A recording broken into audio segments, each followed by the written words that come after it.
Assalamualaikum warahmatullahi wabarakatuh.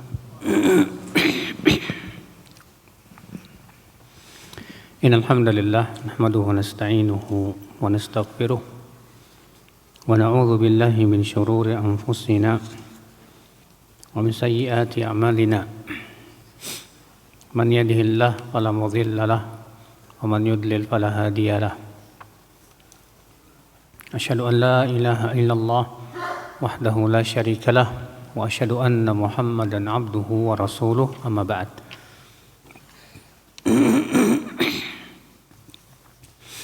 Kita lanjutkan ayul ikhwah. Kita masuk ke ayat, masih di ayat 70-71 ya. Allah Ta'ala berfirman, ya ahlal kitab lima takfuruna bi ayatillah wa antum tashhadun. Wahai ahli kitab, kenapa kalian kafir kepada ayat-ayat Allah dalam keadaan kalian menyaksikan akan kebenarannya?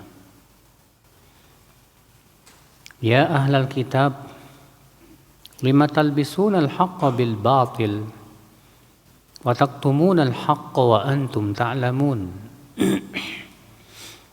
Wahai ahli kitab, mengapa kalian mencampur adukan antara yang hak dengan yang batil? Dan kalian pun menyembunyikan yang hak, yang benar, dalam keadaan kalian mengetahuinya.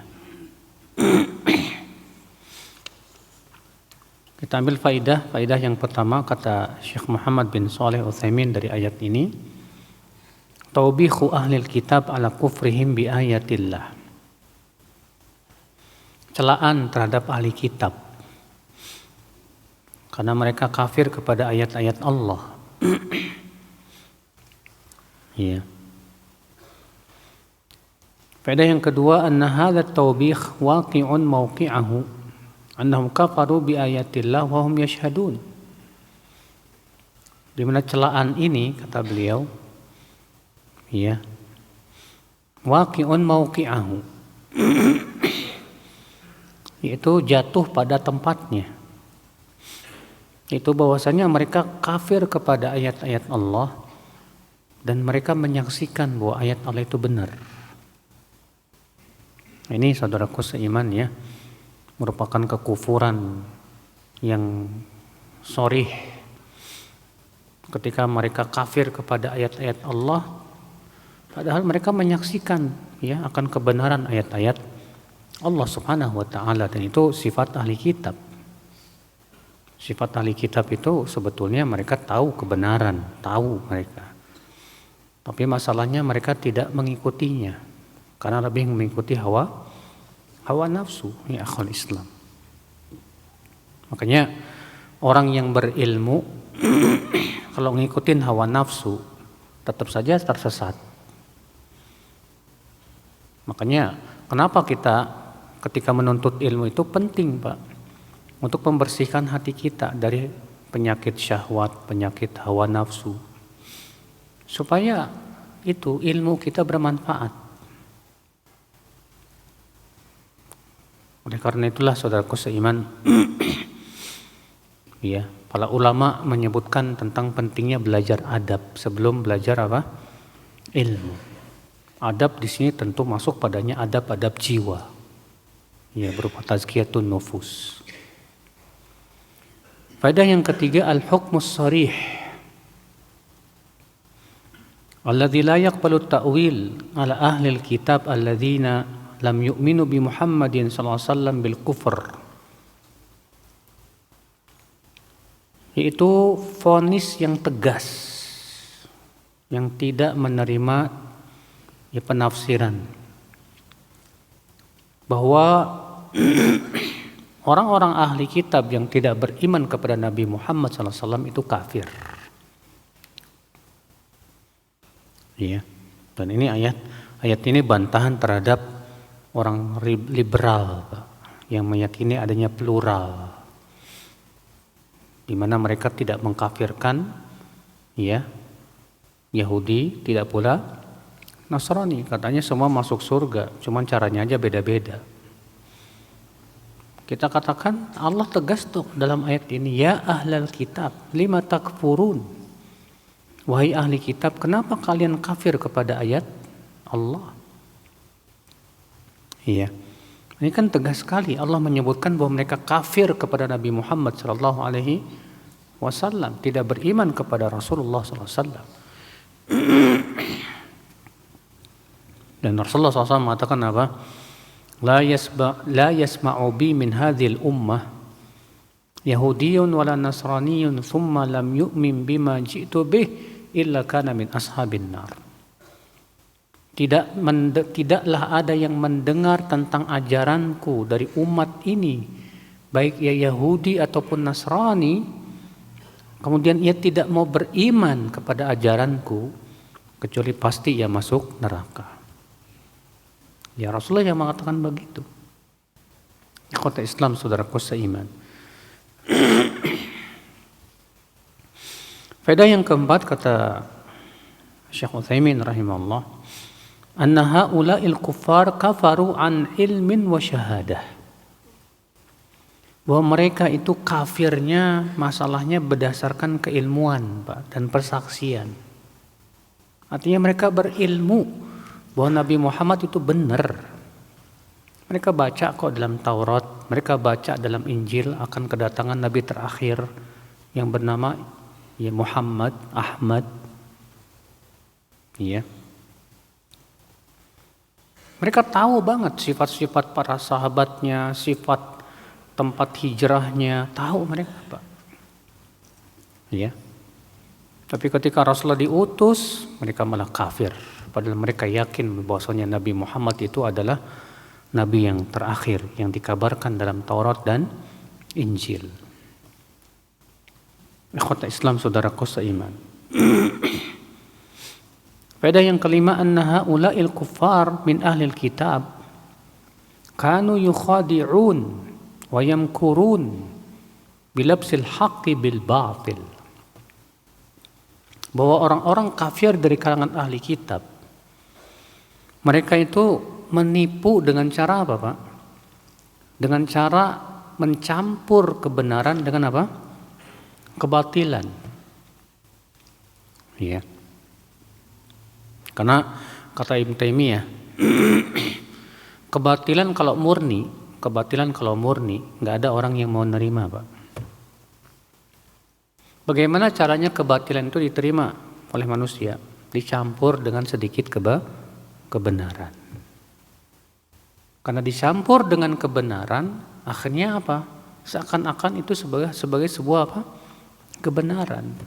Orang tertipu dengan kebenaran yang ada pada yang dicampur dengan kebatilan itu, saudaraku seiman. Makanya hati-hati, saudaraku, ya, dengan mereka-mereka yang suka mencampur adukan antara yang hak dengan yang batil. Ya, demi untuk melariskan kesesatan mereka. Na'udzubillah, nasallallahu salamata wal afiyah. Dan ini hanya yang mampu memahaminya, Pak, orang-orang yang berilmu, Pak. Bahwa ini sebuah kebatilan walaupun dicampur dengan apa? Kebenaran. Iya. Akal Islam, saudaraku seiman.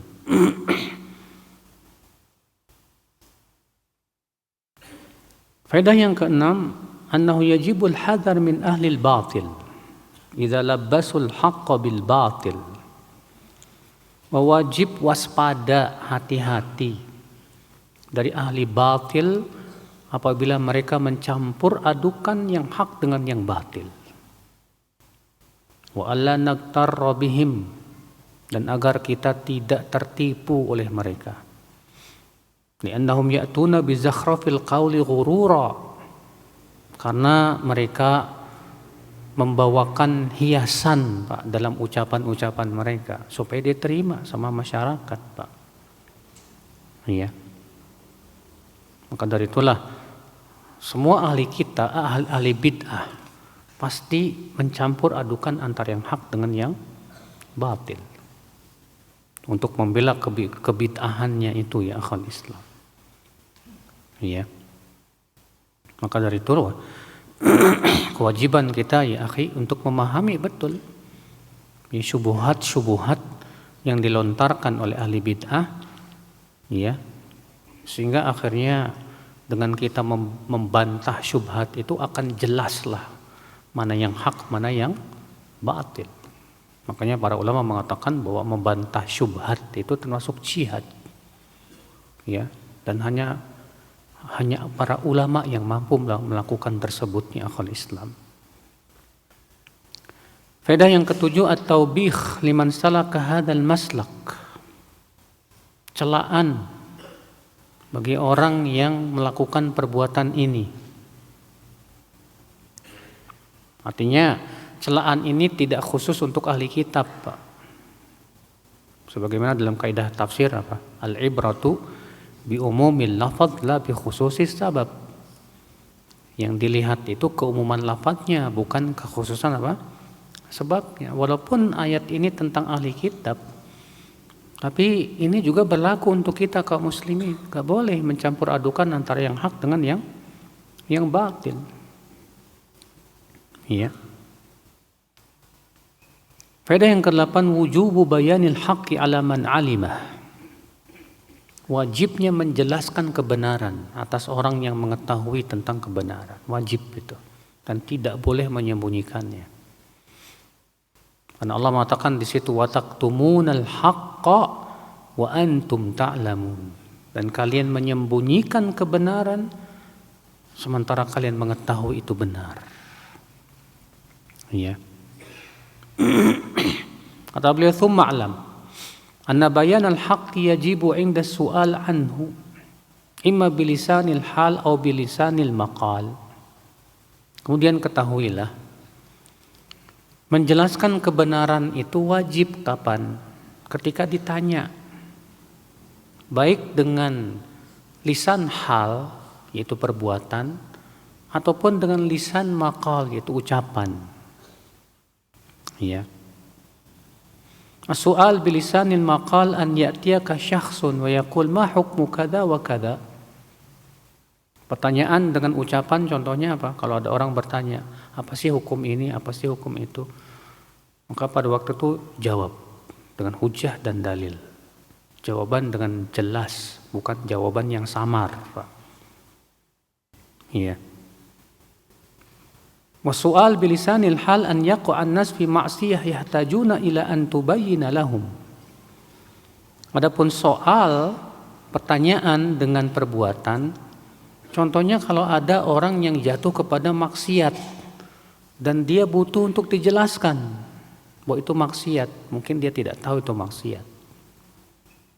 Iya. Maka anta mulzam labud an tubayyina lahumul haqq wa la taktum. Kamu harus untuk menjelaskan kepada dia apa? Kebenaran. Jangan disembunyikan. Iya. Kalau di samping antum ada orang yang sholatnya salah, itu artinya dia bertanya kepada antum tentang hukumnya, tapi dengan perbuatan. Maka kewajiban antum yang tahu itu salah, wajib untuk menjelaskan, maaf akhi, ya, perbuatan antum tadi salah, yang benar begini. Ya. Ikhwata Islam, saudaraku seiman. Kita masuk ke ayat berikutnya.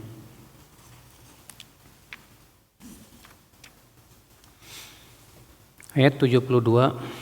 Allah Ta'ala berfirman, wa qalat ta'ifatum min ahlil kitabi aminu billadhi unzila 'alal ladzina amanu wajhan nahar waqfuru akhirahu la'allahum yarji'un. Berkatalah sekelompok dari ahli kitab, berimanlah kepada yang diturunkan kepada orang-orang beriman itu di awal siang. Nanti di akhir siangnya kafirlah kalian. Semoga mereka mau kembali dari agama mereka. Ya. Artinya la'allahum yarji'un, kata Syekh Utsaimin, ay yarji'un an dinihim li'annakum antum ahla kitab. Fa idza amantum awwalan nahar thumma raja'tum qala an-nas laula annahum alimu an hadha dinun batil lam yarji'u. Ya. Artinya Kalian kan ahli kitab. Kalau kalian beriman di awal siang, kemudian di akhirnya kalian murtad lagi, orang-orang akan berkata, "Loh, itu ahli kitab aja keluar dari agama ini, padahal mereka punya ilmu.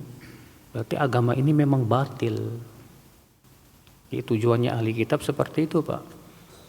Ya, beriman di awal siang, kafir di akhir ya hari itu, supaya untuk memberikan kesan bahwa ini agama yang batil loh. Kita aja ahli kitab, punya ilmu, ya, keluar murtad. Seperti zaman sekarang, Pak, ada orang-orang yang mengaku dirinya apa? bekas salafi katanya. Ya, lalu jadikan hujah sama orang-orang, tuh si fulan aja keluar dari salaf, itu kan bukti kalau itu kan, ini kan kayak ahli kitab.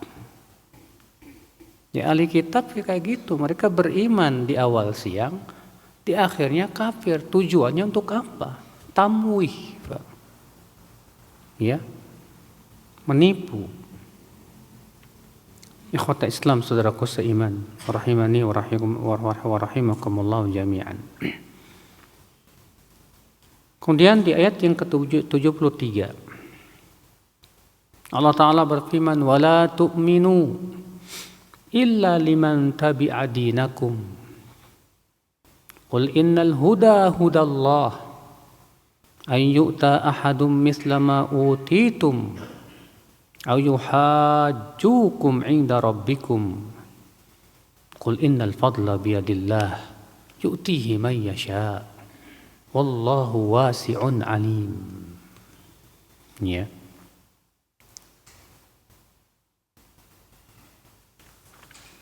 Dan jangan kalian beriman, kata mereka, kecuali kepada orang yang mengikuti agama kalian saja. Maka katakan kepada mereka, sesungguhnya huda, hidayah yang hakiki itu adalah hidayah dari Allah Subhanahu wa ta'ala. Ayyuta ahadum misla ma utitum, yaitu seseorang diberikan seperti apa yang diberikan kepada kalian, itu berupa Al-Quran. Au yuhajjukum 'inda rabbikum, atau mereka berhujah kepada kalian di sisi Rabb kalian. Apa makna ini? Kata Syekh Utsaimin rahimahullah, hadhi ushkilat 'alal mufassirin wal mu'ribin katsiran. Ayat ini termasuk ayat yang muskil bagi para ahli tafsir, Pak. Demikian pula para ahli i'rab. Ya. Wa adharu ma naqulu fiha annaha muta'alliqatun biqaulihi wa la tu'minu. Yang paling kuat pendapat kami adalah bahwa ucapan ini ayyuta ahadum mislama utitum itu berhubungan dengan firman Allah wala tu'minu di awalnya itu. Jangan kalian beriman kecuali yang ikut agama kalian saja. Supaya tidak ada seorang pun yang diberikan seperti yang diberikan kepada kalian. Ya. Yakni wala tu'minu illa liman tabi'a dinakum bi an yu'ta ahadun misla ma utitum. Yakni la tukhbiru ahadan an yu'ta ahadun misla ma utitum li'annakum law qultum linnas innakum satu'taun misla ma utina minal kitab wal fadail wa ghairiha li'anna Allah ata bani Israel kutuban bal atahumut tawrah allati fiha al-huda wan nur wa atahum fadail. Artinya, kata beliau, kalian jangan mengabarkan kepada siapapun bahwa kalian diberikan, bahwa seseorang diberikan seperti yang diberikan kepada kalian.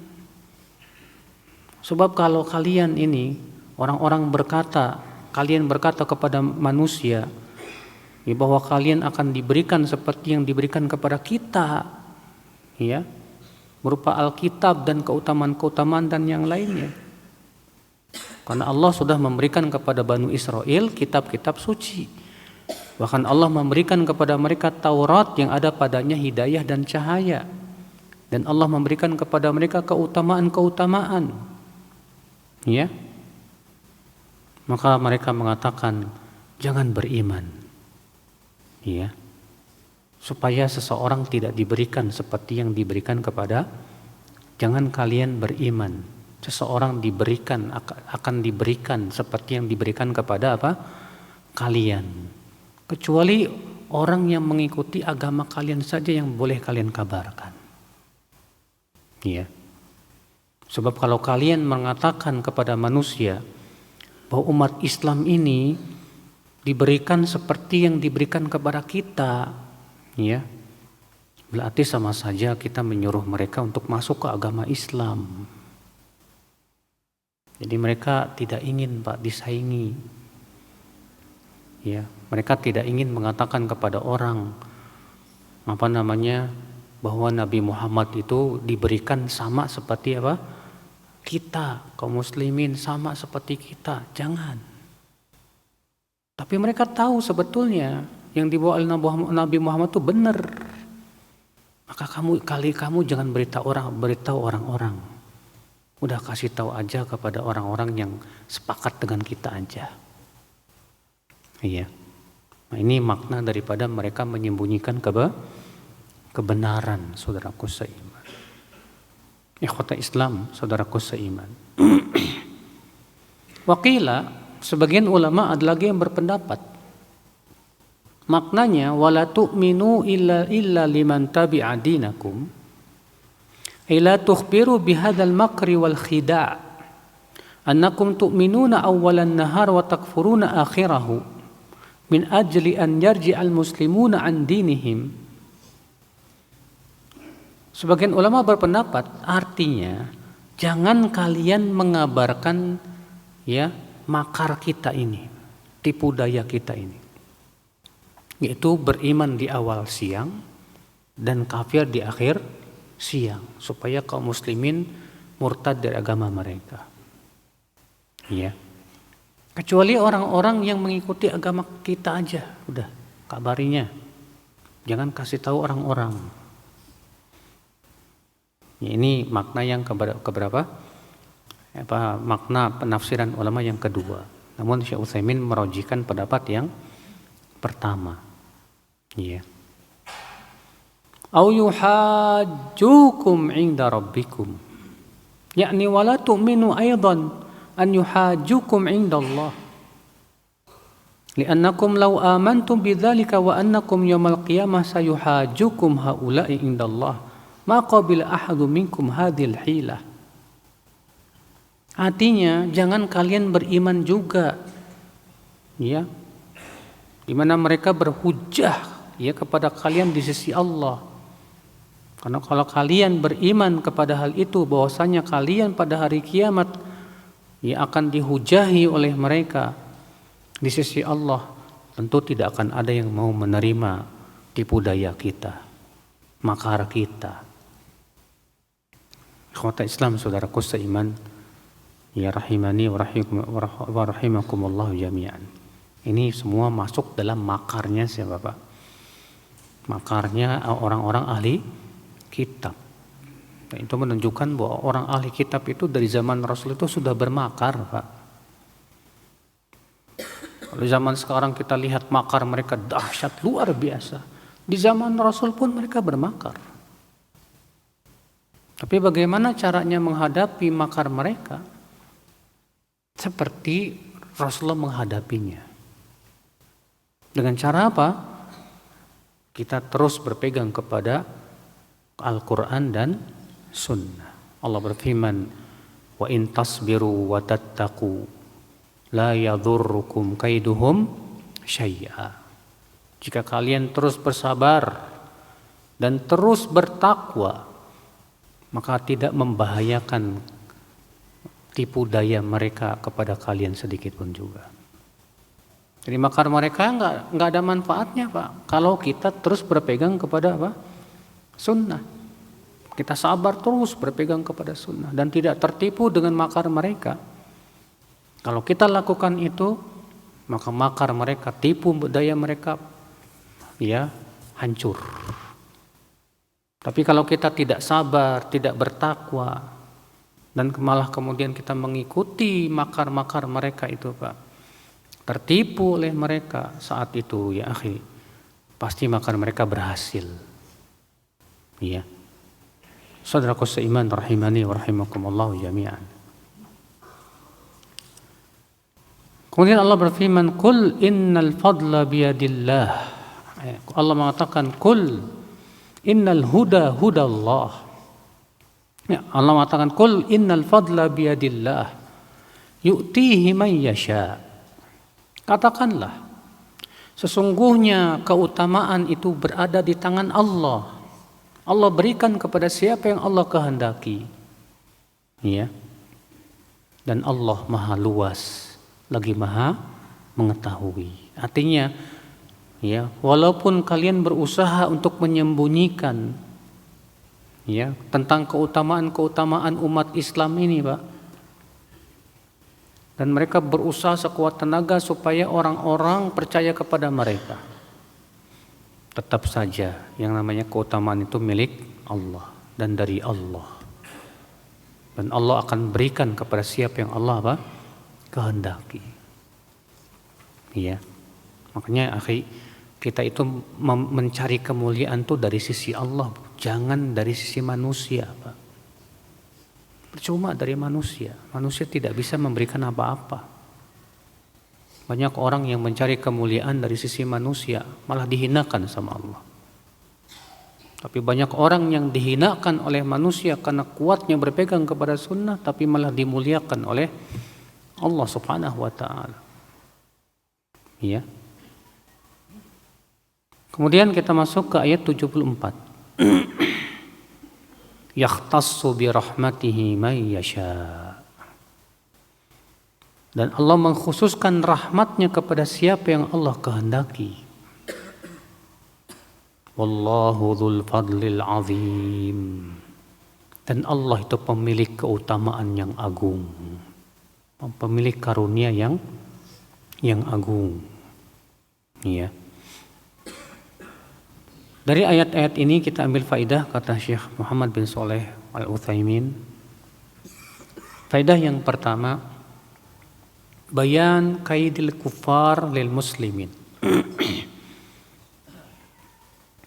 Penjelasan bahwa orang-orang kafir itu akan terus, Pak, melakukan makar untuk menghancurkan kaum muslimin, Pak. Wa dzalika bisuluki turuqil hiyal al-mutanawwi'ah. Dan ya, makar mereka itu caranya gimana? Dengan berbagai macam tipu muslihat.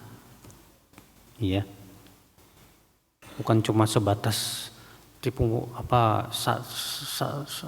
satu warna, tidak berwarna-warni, Pak. Tipu daya mereka itu banyak, subhanallah. Faedah yang kedua, anna ahlal kitab qad yakunu fihim munafiqun. Bahwa orang ahli kitab juga ada orang-orang munafik. Buktinya di situ disebutkan, berimanlah kalian, ya, kepada yang diturunkan kepada orang-orang yang beriman tuh di awal siang. Nanti di akhirnya kafir lagi. Ya. Ini kan sifat orang munafik, Pak. Kalau orang beriman yang jujur, nggak mungkin dia kafir dari agama Allah subhanahu wa ta'ala. Faedah yang ketiga, annal mu'min qad yukhda' bimithli hadhil khadi'ah. Fayatadhaharu aduwuhu bi annahu muwafiqun lah.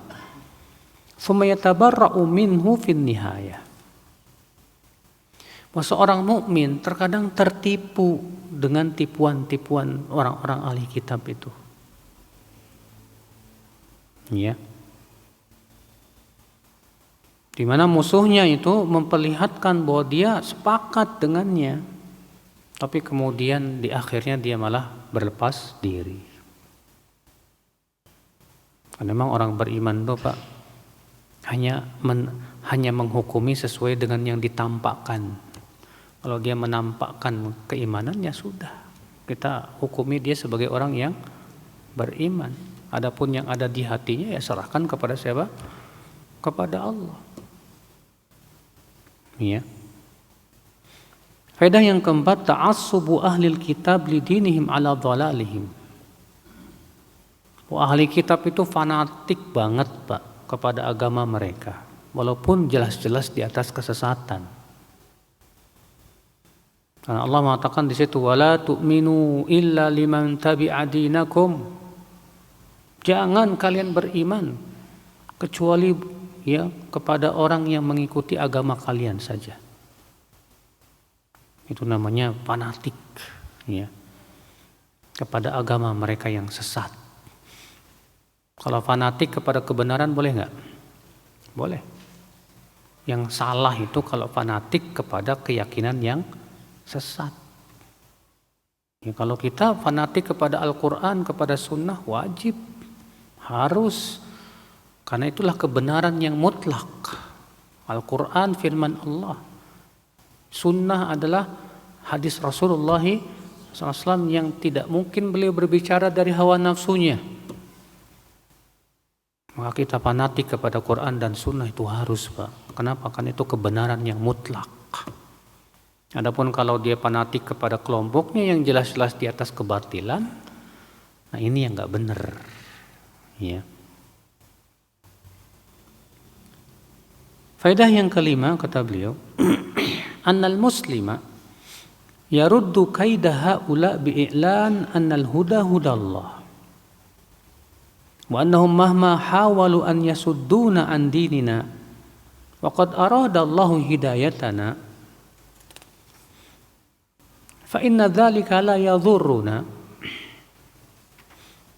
Seorang muslim membantah ya tipu daya mereka dengan memproklamirkan Pak bahwa hidayah itu berasal dari Allah.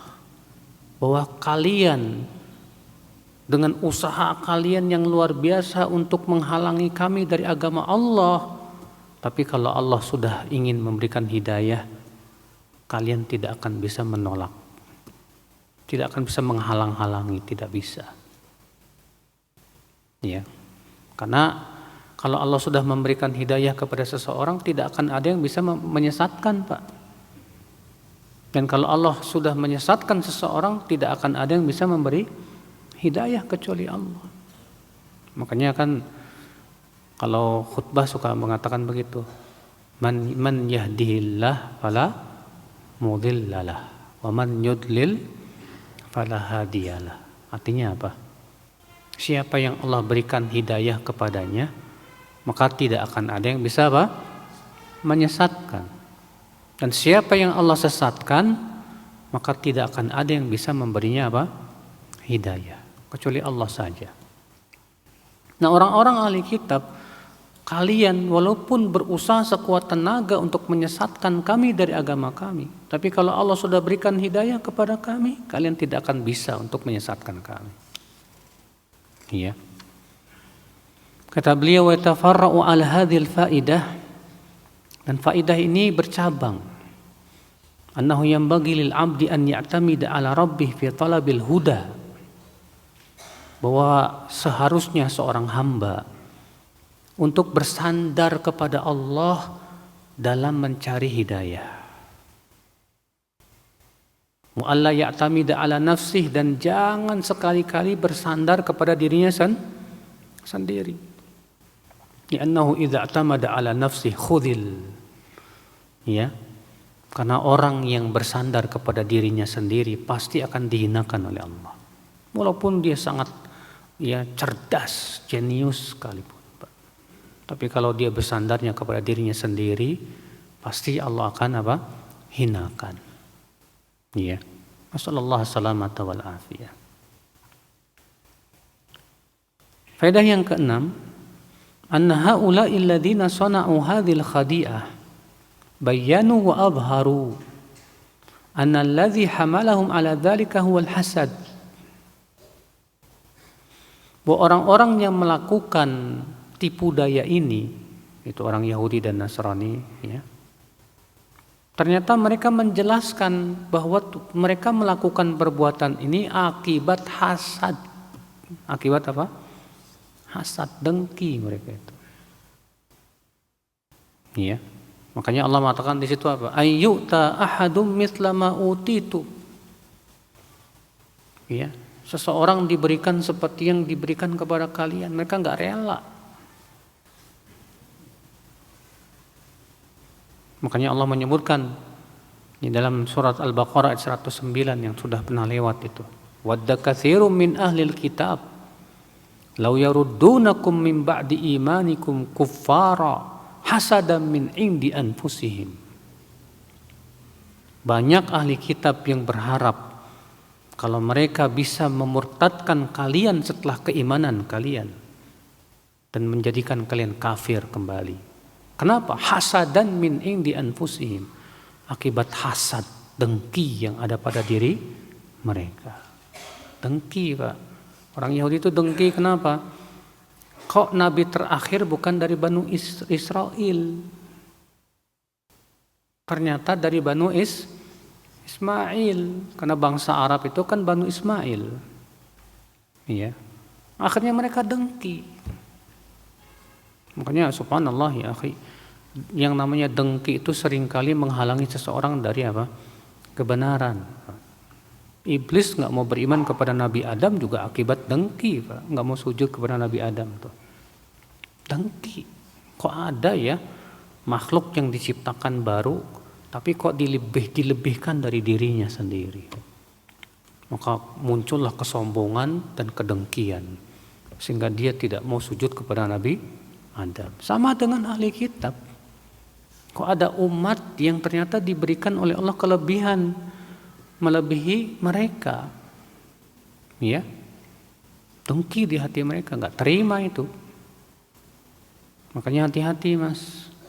Ya, kalau kita diberikan oleh Allah kelebihan, lalu kita melihat ada orang yang diberikan oleh Allah lebih dari kita, jaga hati. Jaga apa? Jaga hati. Ya. Sebab ketika kita tertipu dengan kelebihan kita dan kita tidak rela ada orang yang bisa melebihi kita, itu seringkali kita akan terkena penyakit apa? Hasad itu. Ya seperti halnya iblis. Ya kalau kita lihat ada orang yang lebih dari kita, doakan, masya Allah. Mudah-mudahan Allah barakahi dia. Ya, karunia Allah yang Allah berikan kepada siapa yang Allah kehendaki. Fadlullah yu'tihi man yasha. Iya. Ikhwata Islam, saudaraku seiman. Faedah selanjutnya yang ketujuh, anna ahlal kitab yu'minuna bil ba'tsi wal hisab. Bahwa ahli kitab itu beriman loh Pak kepada kebangkitan. Mereka beriman dengan adanya ya hari kiamat, adanya hisab. Makanya Allah di sini Allah mengatakan au yuhajjukum inda rabbikum. Atau mereka nanti berhujah di hari kiamat di sisi Rabb kalian. Berarti itu menunjukkan ahli kitab beriman adanya hari kiamat. Beriman adanya hari kebangkitan, Pak. Iya. Ikhwata Islam, saudaraku seiman. Namun keimanan mereka kepada hari kebangkitan tidak membuat mereka beriman kepada Rasulullah SAW. Kenapa? Tadi dengki masalahnya, dengki Mas. Faedah yang ke-8, isbatu annal ata'a ata'ullah. Wa anna Allah idza manna 'ala ahadin bi fadlin falan yastati'a ahadun man'ah. Penetapan bahwa pemberian itu adalah Allah semua yang memberi. Semua nikmat Allah yang ngasih. Dan kalau Allah ingin memberikan keutamaan kepada seseorang, tidak akan ada siapapun yang bisa mencegahnya, Pak. Iya. Makanya Allah mengatakan kul innal fadla biyadillah. Katakanlah, karunia itu semua di tangan Allah. Yu'tihi may yasha. Allah berikan kepada siapa yang Allah kehendaki. Maka kalau ada orang diberikan oleh Allah karunia yang banyak, sementara kita tidak, ya sudah, kewajiban kita jangan hasad. Ya. Itu semua sudah karunia Allah. Faedah yang ke-9, itsbatul yad lillahi azza wa jalla. Penetapan bahwa Allah punya tangan. Penetapan bahwa Allah punya apa? Tangan, bahwa Allah punya dua tangan, Pak. Mana dalilnya? Karena Allah mengatakan di sini, "Qul innal fadla biyadillah." Katakanlah karunia Allah itu ada di tangan Allah. Ahlussunnah meyakini, Pak, bahwa Allah punya tangan secara hakiki. Namun tangan Allah tidak serupa dengan tangan apa? Makhluk. Ahlussunnah meyakini bahwa Allah punya dua tangan. Karena Allah berfirman, "Bal yadahu mabsutatan." Justru dua tangan Allah apa? Terbuka. Dan ayat ini tidak bisa ditakwil. Dan mereka yang berusaha mentakwilnya tetap saja tertolak oleh bentuk ayat ini, Pak. Ya, redaksinya. Karena orang yang menolak sifat tangan, Pak, mentakwil tangan itu dengan apa? Kekuasaan. Sementara ayat ini redaksinya menolak itu. Karena Allah mengatakan bal yadahu, bentuknya dua. Justru dua tangan Allah terbuka. Kalau kekuasaan jadi gimana? Justru dua kekuasaan. Masa kekuasaan Allah ada dua? Mereka yang mentakwil dengan katanya yad, yang dimaksud di sini nikmat. Coba terjemahkan. Justru dua nikmat Allah terbuka, enggak mungkin. Ya. Redaksinya saja sudah menolak takwil itu. Makna ayat itu cuma satu, bahwa Allah punya dua tangan. Tapi kenapa orang menolak sifat tangan? Yaitu, Pak, karena otaknya error. Mereka memikirkan tangan Allah dengan pikiran mereka. Loh, Allah kalau punya tangan berarti Allah kayak manusia dong. Terdiri dari anggota tubuh yang saling membutuhkan. Allah murakkab dong. Tersusun dari anggota tubuh. Masa gitu sih? Ya soalnya mereka membayangkan tangan Allah kayak tangan manusia. Kalau dia tidak membayangkan begitu dan dia meyakini Allah punya tangan Allah tidak serupa dengan makhluknya, sudah selesai. Mudah kok untuk beriman seperti itu. Dan Ahlussunnah pun punya keyakinan Pak, Allah punya jari jemari. Iya. Sebutkan dalam hadis, ada orang Yahudi datang kepada Rasul dan mengatakan, "Hai Muhammad, kami mendapatkan dalam Taurat bahwa nanti pada hari kiamat Allah akan meletakkan tanah di satu jari. Pepohonan di satu jari, air di satu jari." Mendengar itu Rasulullah tertawa membenarkannya. Ada dalam Taurat. Dan ternyata orang Yahudi beriman bahwa Allah punya jari. Tapi banyak Pak kaum muslimin gak mau beriman, seperti kaum Asy'ariyah, Mu'tazilah, Jahmiyah. Gak mau beriman. Iya. Apa katanya? Itu majaz, itu kiasan itu. Iya, bukan hakiki itu. Kita katakan subhanallah. Ya, Al-Quran, Allah tidak pernah berbicara kepada manusia dengan majaz, Pak, dengan kiasan. Ya, Allah berbicara itu dengan sesuatu yang dipahami oleh manusia. Itu namanya balaghah. Balaghah itu artinya jelas, mudah dipahami. Adapun kalau majaz sedikit-sedikit majaz, kiasan, sulit dipahami nanti, Pak. Ya. Kalau antum berbicara banyak kiasannya, Pak, sehingga orang susah memahaminya, itu artinya antum apa? Enggak fasih. Kiasan aja kiasan. Antum ngomong ke anak dengan kiasan. Anaknya bingung, apa maksudnya bapak nih? Akhirnya apa ya? Lama-lama si anak memahami perkataan bapaknya semua kiasan. Nak, pergi kamu ke pasar. Ngapain Pak? Beli kambing sana. Wah, ini jangan-jangan kiasan ini. Pulang bawa ayam, Pak. Lu kok ayam? Bapak bilang kambing. Lah, Kambing itu kiasan, Pak. Ya. Coba kira-kira kalau kiasan semua susah nggak Pak orang, Pak? Susah kita memahami. Sementara Al-Quran ini fasih. Ya. Kalau sedikit-sedikit kiasan, majas, waduh bahaya, Mas.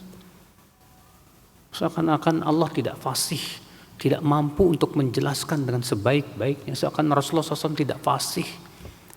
Ya, para sahabat tidak faham, baru mereka yang faham setelah itu bahwa maksudnya Allah itu begini. Subhanallah. Ya. Ikhwata Islam, saudaraku seiman, rahimani wa rahimakumullah jami'an.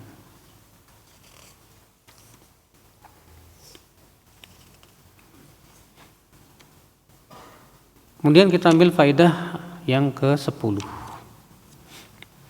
Annahu yanbaghi lil insani an yu'alliqa ar-raja' billahi khaufan wa tama'a. Selayaknya seorang insan menggantungkan pengharapannya hanya kepada Allah saja dengan rasa takut dan berharap. Karena Allah berfirman, "Qul innal fadla biyadillah." Katakanlah sesungguhnya karunia itu di tangan Allah. Jika kamu tahu karunia itu di tangan Allah, nanti kamu mintalah karunia hanya kepada Allah. Ya. Jika kamu tahu bahwa karunia itu di tangan Allah, seharusnya kamu khawatir kalau kamu ternyata tidak diberikan oleh Allah karunia dan rahmatnya, Pak. Maka dari itulah seorang mukmin hendaknya, Pak, menggantungkan pengharapannya hanya kepada Allah saja. Ya. Ikhwata Islam, saudaraku seiman, udah masuk Isya belum? Belum lagi. Faedah yang ke-11. Itsbatu qiyamil af'alil ikhtiyariyah. Penetapan bahwa Allah disifati dengan perbuatan-perbuatan yang berhubungan dengan pilihan Allah. Itu kehendak. Kenapa? Karena Allah mengatakan yu'tihi may yasha'. Allah berikan karunia kepada siapa yang Allah kehendaki. Ya. Berarti itu menunjukkan Allah berbuat sesuai dengan kehendaknya. Berbeda dengan kaum Kullabiyah dan Asy'ariyah, Pak. Mereka menolak sifat Allah, menolak perbuatan Allah yang bersifat ikhtiyariyah tadi. Makanya, Pak, penetapan kaum Asy'ariyah dengan Ahlussunnah dalam menetapkan sifat beda. Contoh misalnya, Asy'ariyah meyakini Allah berbicara, betul. Ahlussunnah meyakini Allah berbicara, tapi cara menetapkannya beda. Iya. Bagaimana kaum Asy'ariyah menetapkannya bahwa Allah berbicara tanpa suara. Ahlussunnah mengatakan Allah berbicara dengan suara. Asy'ariyah mengatakan Allah berbicara tidak berhubungan dengan kehendaknya. Sedangkan Ahlussunnah mengatakan Allah berbicara berhubungan dengan kehendaknya. Kapan Allah berbicara, dengan siapa Allah berbicara, terserah Allah Subhanahu wa ta'ala. Iya, beda. Mereka menetapkan sifat sama, basar, mendengar, melihat. Tapi kata mereka apa? Mendengar dan melihatnya Allah tidak berhubungan dengan kehendaknya. Karena mereka meniadakan apa? Af'al ikhtiyariyah, perbuatan yang berhubungan dengan apa? Kehendak dan pilihan. Jadi tidak dikatakan Allah melihat sesuai dengan kehendaknya. Allah mendengar sesuai dengan pilihannya. Tapi itu semua sifat-sifat azali katanya. Sedangkan Ahlussunnah mengatakan betul, itu sifat-sifat Allah, tapi Allah mendengar, Allah melihat sesuai dengan yang Allah kehendaki. Ya. Itu termasuk af'al ikhtiyariyah. Makanya Pak Asy'ariyah Qudama, Asy'ariyah pendahulunya berbeda dengan Asy'ariyah belakangan, Mbak. Kalau Asy'ariyah pendahulunya masih menetapkan Allah beristiwa di atas arasy. Masih menetapkan Allah beristiwa di atas arasy. Cuman bedanya dengan Ahlussunnah tadi, mereka mengatakan itu bukan sifat perbuatan, tapi itu sifat zat.